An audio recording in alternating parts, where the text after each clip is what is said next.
Y'all notice anything about me different, possibly? Anything? Got a new hat. Also, got a new boat. This is the new boat review.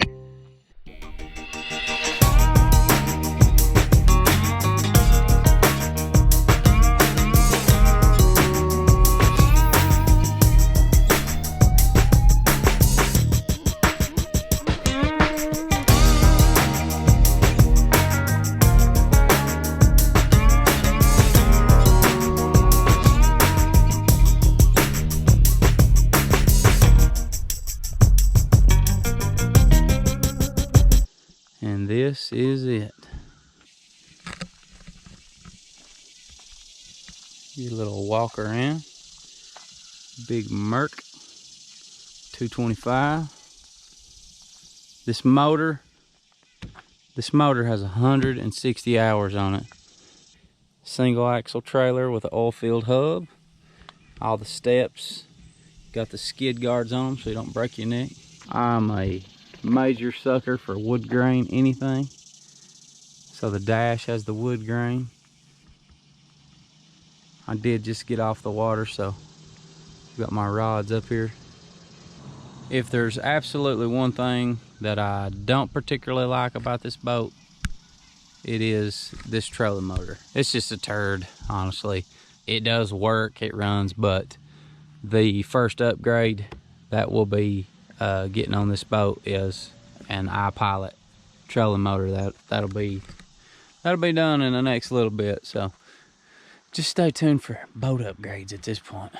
Let me jump in here and I'll show you what we're looking at. We'll start at the front. We start at the front. In here is just some storage. We haven't put anything out. We ain't got no life jackets, anything. Woodrow's got a few of his boxes in there. That's that. Here's the rod compartment. This is Woodrow and Xander's. It's got the tubes up top. I think you can fit,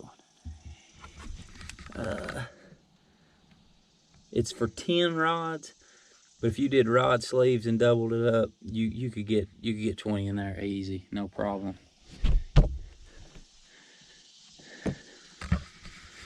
This rod here is more storage. That's where your fire extinguisher. There is, I don't know if you can see that up there, but there is like a place to put rods.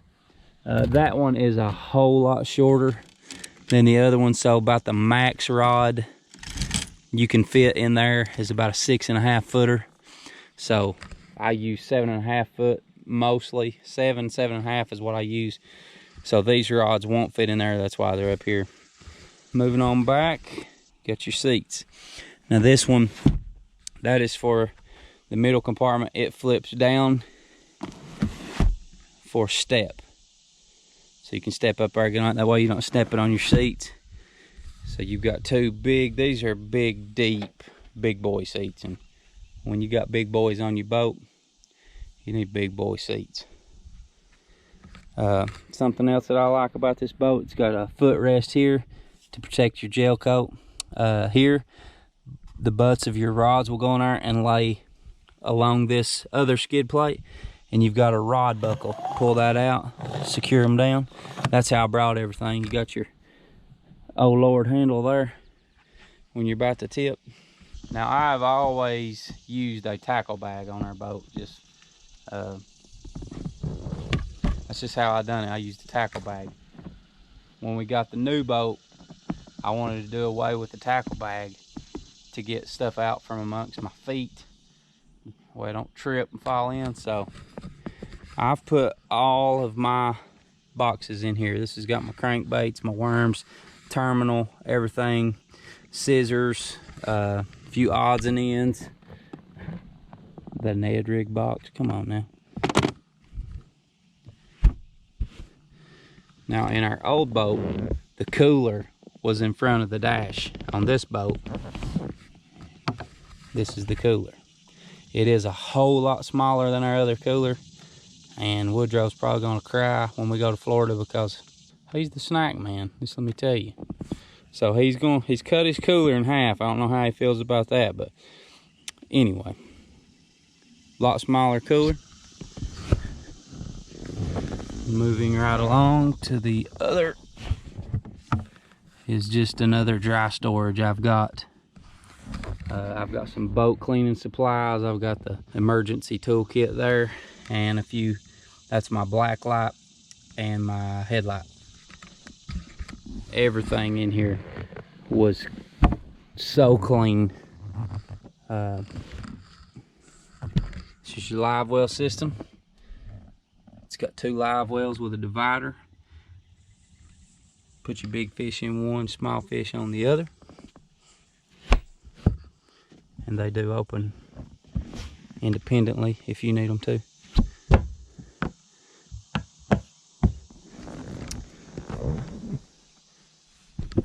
You got another captain's chair, and if I didn't, you've got the lean seat up front with a captain's chair there. Those can be interchanged, so I know Woodrow's not gonna like that lean seat very much, so we'll be switching those out. Back here is our battery compartment. You got the 3-bank Pro charger. You got 3 batteries, and something that this boat has that our other boat does not is that oil reservoir there. We generally just mix our oil and gas and go down the road, but this one actually has the reservoir, so we're probably going to try to keep that as long as it don't scare us to death. And on the back you've got this big sucker. That is a Mercury Optimax 225. The previous owner said that if it's just him by himself, said he could get upwards close to about 70, anywhere from 65 to 70 mile an hour with one person and light tackle. We'll step down, check the steering wheel out. This is your console. Like I already said, I'm a sucker for wood grain, and this thing is just clean. All the gauges work, all the switches work. The motor, let me turn this on and show you.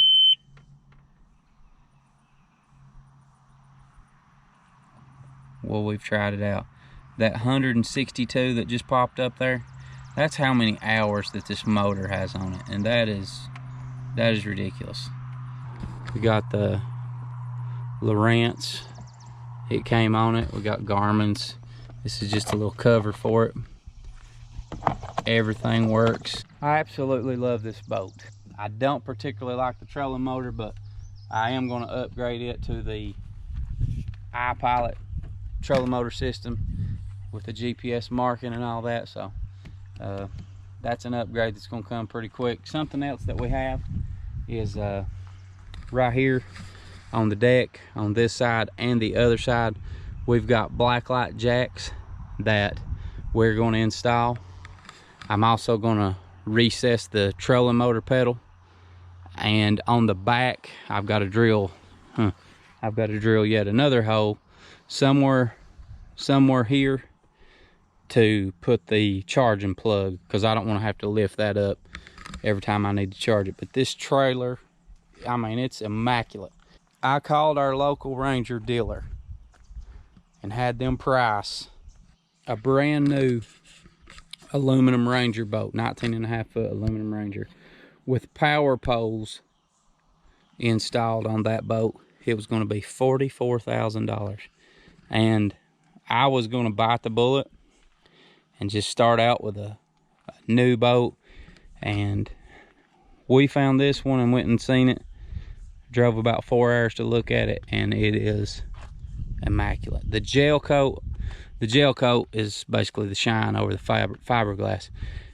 It is immaculate. It's not scratched, it's not buffed, it's not nothing. That same wood grain that you saw on the dash rides all the way up here. Everything, the trailer's better. The wheels are bigger, better. So I think we did good. This boat is a Ranger 205 VS, and it is a 2004 model Ranger.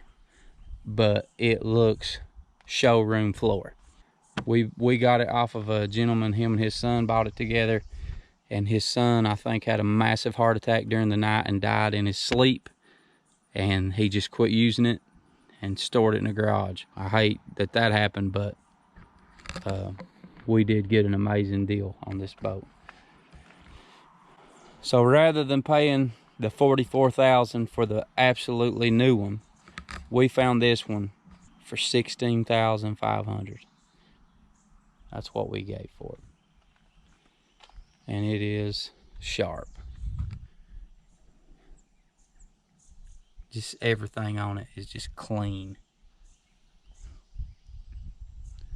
And that's what you want. So that's the new rig. Hopefully we catch a lot of fish in it. I'm at the lake. The lake is behind me. Fished today. Didn't do great, honestly.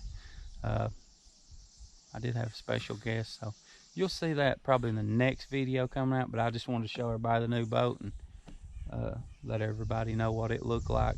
We did get an upgrade. So we got a boat for sale. If anybody needs a boat, message me, DM me somehow.